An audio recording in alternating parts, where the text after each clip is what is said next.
چرا برخی افراد به اهداف خود میرسند و برخی دیگر تنها پس از چند روز تسلیم میشوند؟ پاسخ این سوال نه شانس است، نه استعداد و نه حتی انگیزه. پاسخ در پافشاری نهفته است. توانایی ادامه دادن به کار هر روز، فارغ از اینکه چطور احساس می‌کنید یا چه چیزی در اطرافتان می‌گذرد. بیایید صادق باشیم. حفظ ثبات سخت است. به همین دلیل باید خودتان را طوری تربیت کنید که این کار را انجام دهید، به ویژه در روزهایی که انگیزه ندارید. در این مسیر من به شما کمک می‌کنم تا از بهانه‌ها عبور کنید، مقاومت را شکست دهید و ذهنیتی غیر قابل لرزش بسازید که بر اساس خود انضباط استوار است. اگر آماده اید که از شروع دوباره دست بردارید و در نهایت به طور واقعی به اهداف خود پایبند شوید، سفر ما همین حالا آغاز می شود. فصل 1. پایداری و تمرکز بر اهداف. همه می‌خواهند موفق شوند. همه می‌خواهند تغییرات بزرگ ایجاد کنند. اما چیزی که اکثر مردم فراموش می‌کنند این است که رسیدن به موفقیت نیاز به تکرار روزانه اقدامات کوچک دارد. رسیدن به هدفهایتان نیاز به این دارد که شما هر روز، حتی در زمانی که احساس می‌کنید قادر به ادامه نیستید، باز هم عمل کنید. بیشتر مردم از همان ابتدا هیجان دارند. آنها اهداف خود را می‌نویسند و به خود می‌گویند من قرار است زندگی خود را تغییر دهم. اما چند روز بعد زندگی به مقابله با آنها می‌آید. یک روز سرد، یک جلسه استرسا، یک رد شدن و ناگهان شروع به تعویق می‌اندازند. اگر این را میگویم نه برای قضاوت شما، بلکه برای اینکه بتوانید خودتان را ببخشید و از جایی محکمتر دوباره شروع کنید. این همان جایی است که پایداری وارد می شود. نه به این دلیل که حس خوبی دارید، بلکه به این دلیل که شما به تعهد خود پایبند هستید. وقتی شما به طور مداوم عمل می کنید، شروع به ساختن نوع جدیدی از اعتماد به نفس می کنید. اعتماد به نفس به خودتان. هر بار که تنبلی را شکست می دهید، هر بار که وعده‌ای به خود می دهید و آن را عملی می کنید، به طور خاموش و قدرتمند به خودتان نشان می دهید که من کسی هستم که می توانم به خودم اعتماد کنم. و زمانی که به خودتان اعتماد کنید، همه چیز تغییر می کند. حالا سوال اینجاست، شما به خودتان اعتماد دارید؟ فصل 2. سیستم‌ها در مقابل اراده. خیلی از افراد وقتی می‌خواهند چیزی را شروع کنند می‌گویند من امروز شروع می‌کنم، باید انگیزه داشته باشم. اما حقیقت این است که انگیزه نمی‌تواند شما را به مقصد برساند. شما باید یک سیستم بسازید که هر روز شما را به سمت هدف‌هایتان پیش ببرد. سیستم‌ها باعث می‌شوند که شما به صورت خودکار عمل کنید و نه اینکه فقط به احساسات و انگیزه وابسته باشید. سیستم‌ها برای کسانی که به دنبال نتیجه واقعی هستند بسیار مهمتر از اراده هستند. اینکه شما هر روز کارهایتان را انجام دهید بدون اینکه منتظر انگیزه باشید، به شما اجازه می‌دهد به موفقیت دست پیدا کنید.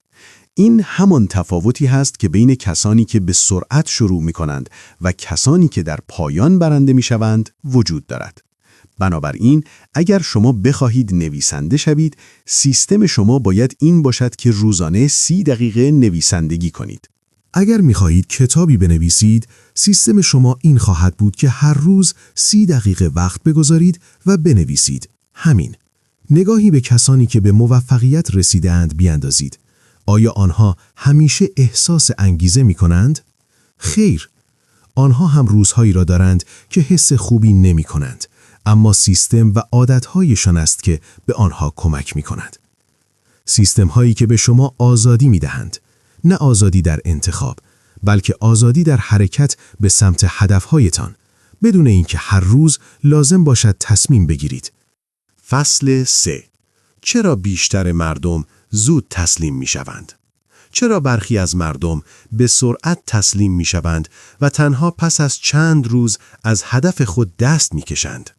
دلایل متعددی برای این موضوع وجود دارد، اما مهمترین آن چیزی است که اغلب نادیده گرفته می شود: ترس از شکست. اکثر افراد زمانی که با اولین نشانه‌های سختی یا ناتوانی مواجه می شوند، به خودشان شک می کنند و تصمیم می گیرند که تسلیم شوند.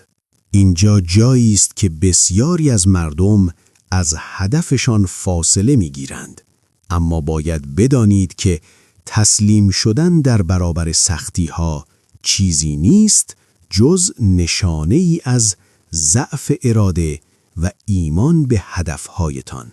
اگر شما به هر دلیلی تصمیم بگیرید که به عقب برگردید، خودتان را از فرصت‌های بزرگی که ممکن است در آینده برایتان پیش بیاید محروم کرده اید.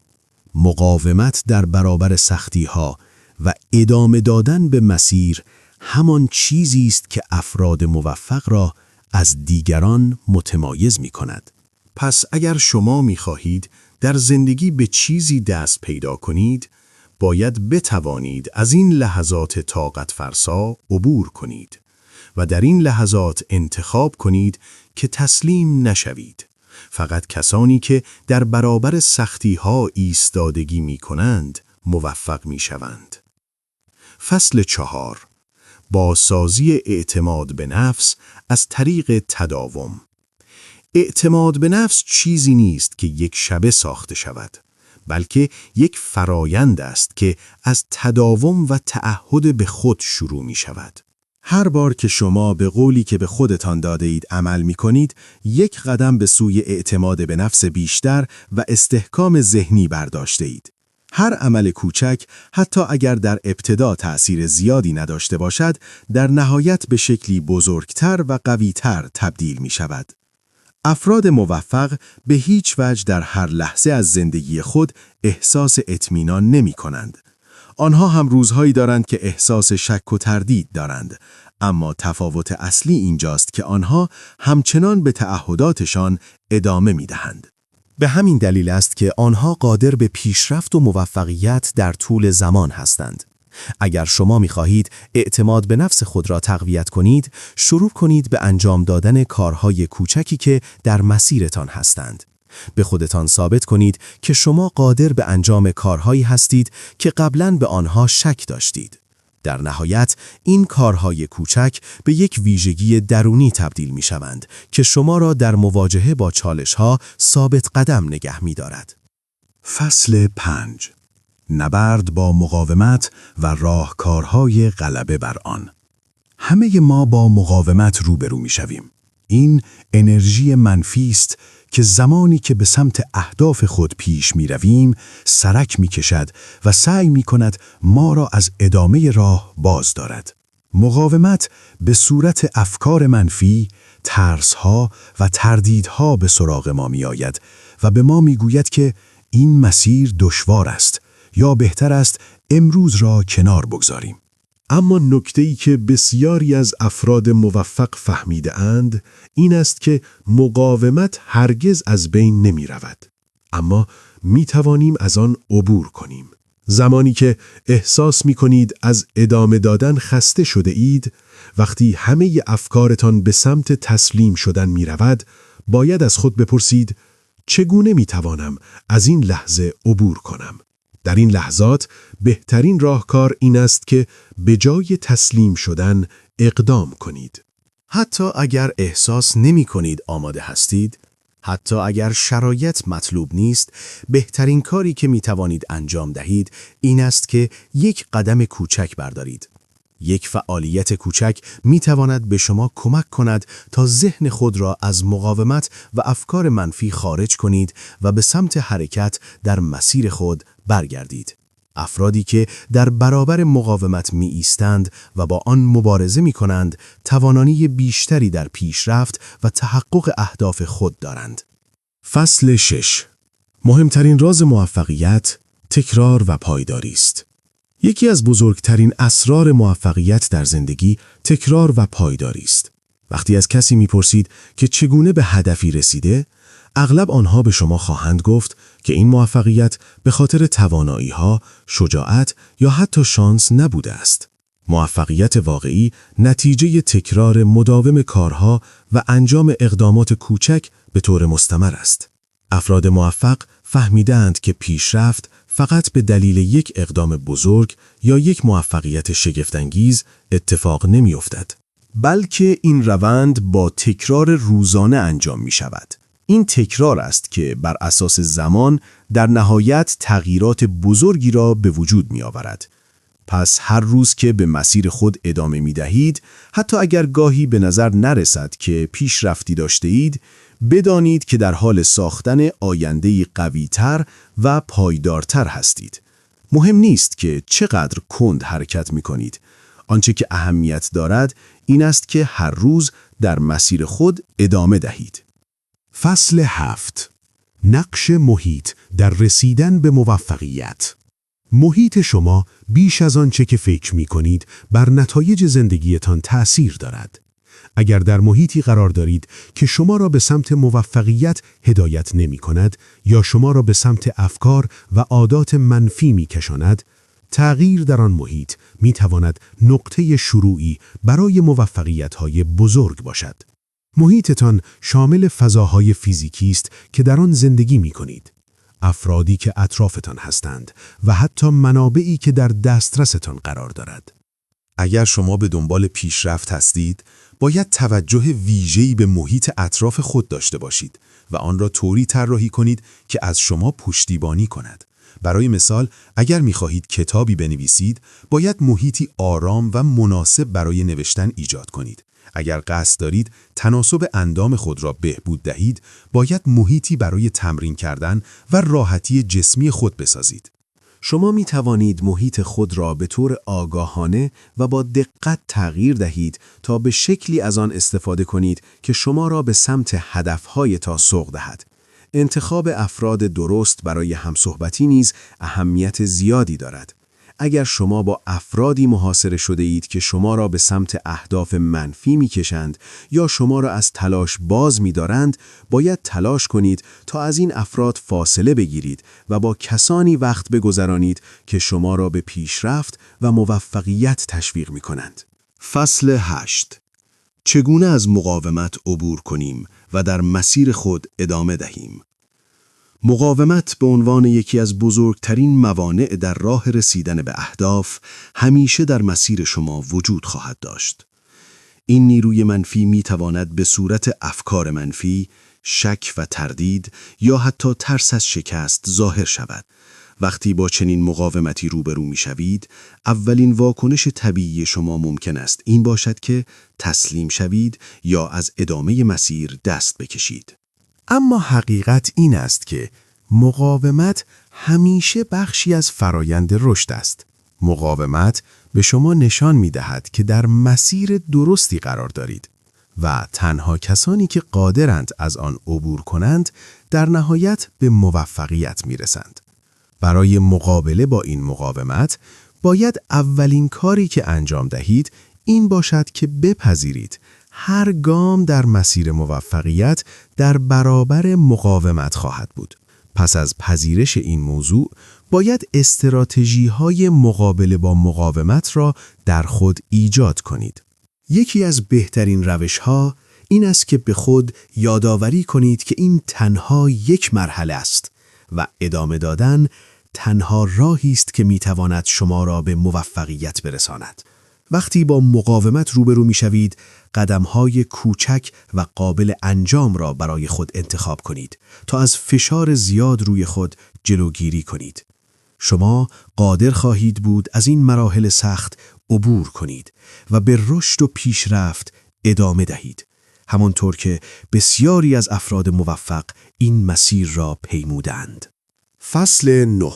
حقیقتی درباره شکست و یادگیری از آن.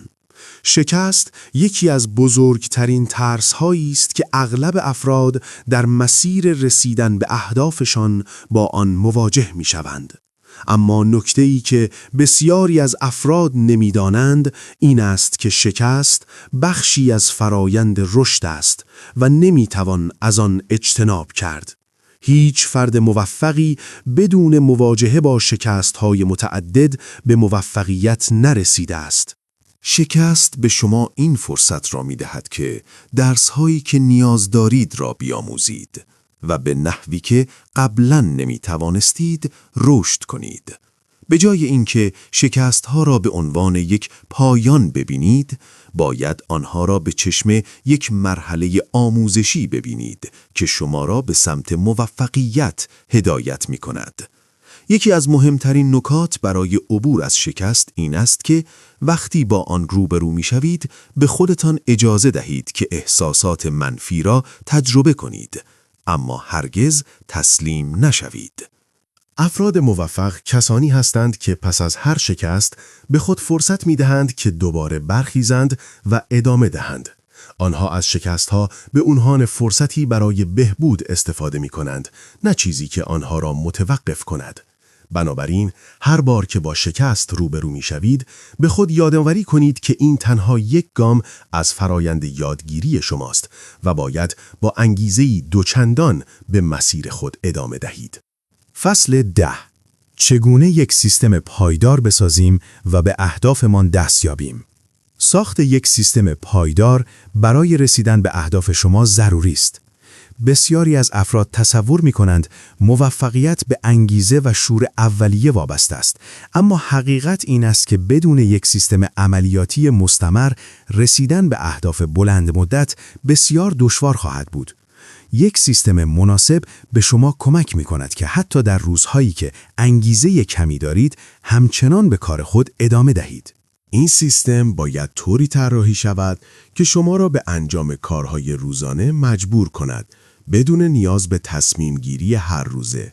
به عنوان مثال، اگر هدف شما نوشتن کتاب است، سیستم شما می‌تواند شامل نوشتن 30 دقیقه هر روز باشد، بدون توجه به اینکه روزتان چطور می‌گذرد. سیستم‌های موفق نه به شما فشار می‌آورند، بلکه به شما آزادی می‌دهند.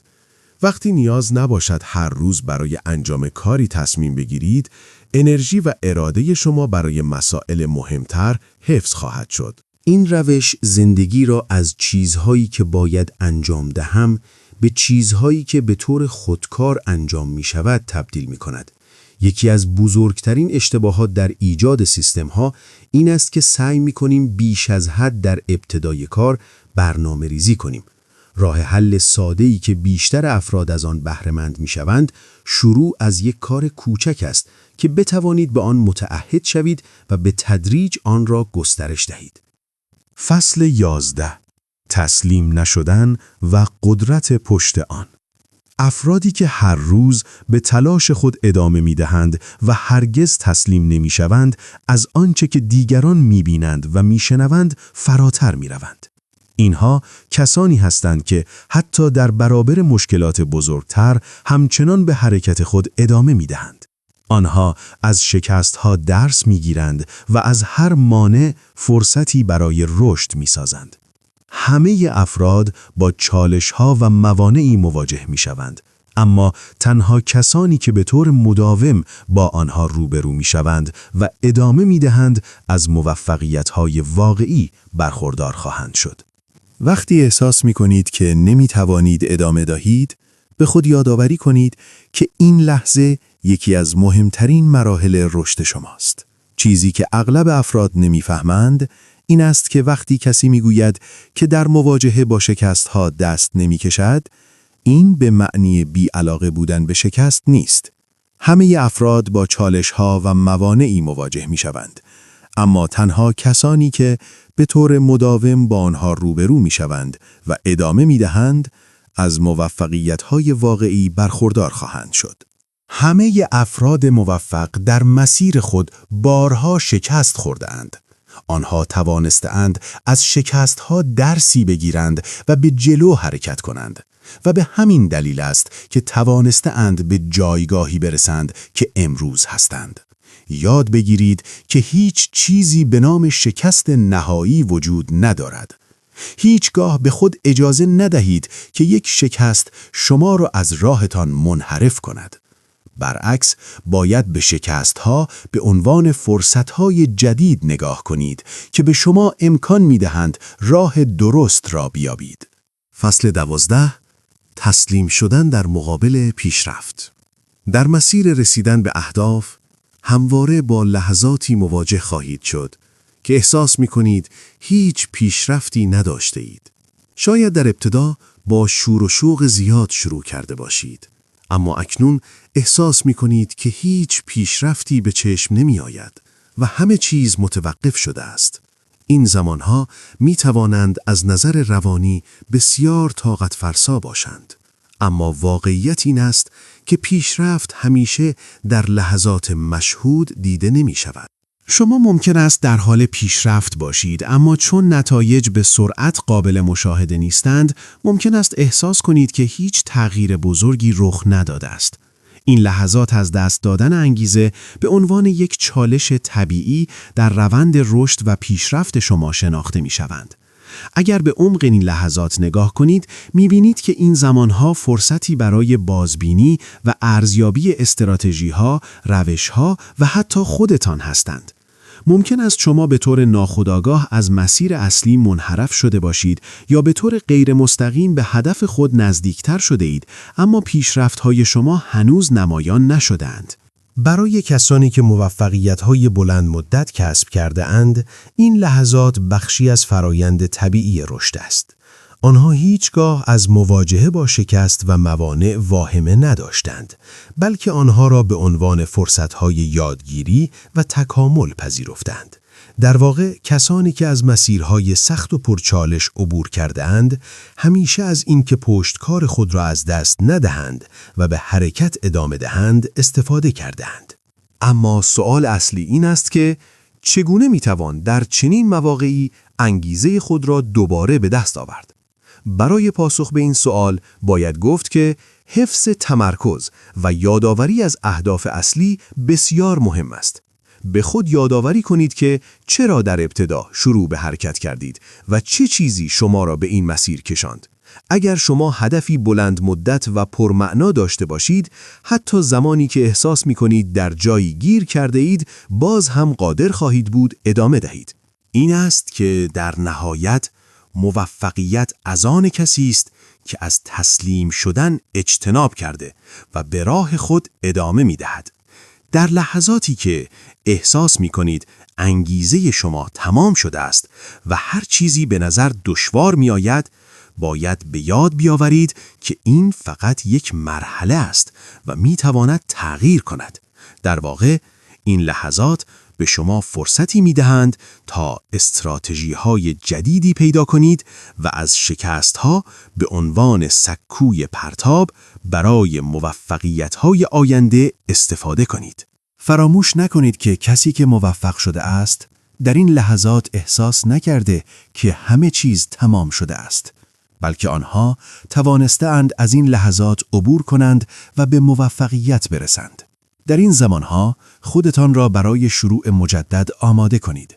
زمانی که احساس کردید هر چیزی شما را عقب می‌زند و نمی‌توانید جلو بروید، لحظه‌ای توقف کنید، یک نفس عمیق بکشید و به یاد بیاورید که چرا این مسیر را انتخاب کرده اید.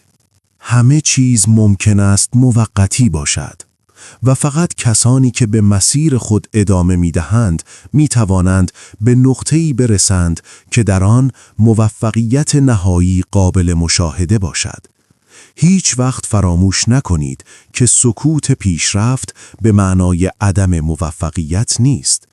وقتی با چالش‌ها روبرو می‌شوید، دو انتخاب دارید: یا تسلیم می‌شوید یا با پافشاری و تلاش بیشتر به پیش می‌روید. تفاوت میان افرادی که به موفقیت‌های بزرگ می‌رسند و کسانی که دست از تلاش می‌کشند در همین لحظات سخت است. افراد موفق به جای اینکه منتظر شرایط ایدئال بمانند، کاری را که باید انجام دهند، حتی زمانی که همه چیز در حال خراب شدن است، ادامه می‌دهند.